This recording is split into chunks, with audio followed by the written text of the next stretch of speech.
njagala okuyozaayoza abantu ba Katonda okutuuka ku Pasika eno ey'omwaka guno era n'okwebaza olw'obulamu, naye waliwo abalala gituuseeko bulungi. Gamba nga abazadde b'abaana we baseegaba mu ssomero, kati omuntu busungu obujjawa obugenda n'okukwata abaana bafumitafumita.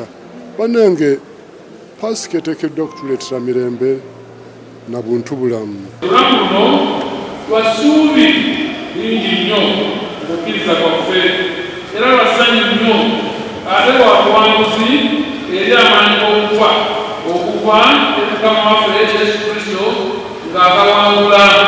Tuli maziga olw'abaana baffe abo abatiddwa mu ngeri y'obukambwe n'abalala bangi ate oluusi abazze tebambala amaanyi ag'obulamu bibeewo ate oluusi bwe tubeera nabo oluusi lwanyeesize. Mbakubiriza mufube nnyo okulaba nga tubabuulirira oba tunaabasiba buloozi oba tunaakola tutya.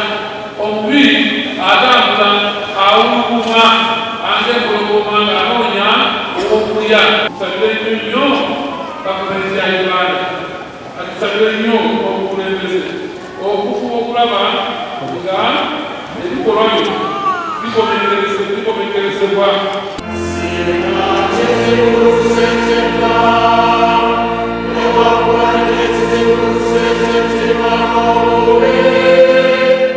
Download the app on App Store or Google Play Store now. Vision Digital Experience, the future of media.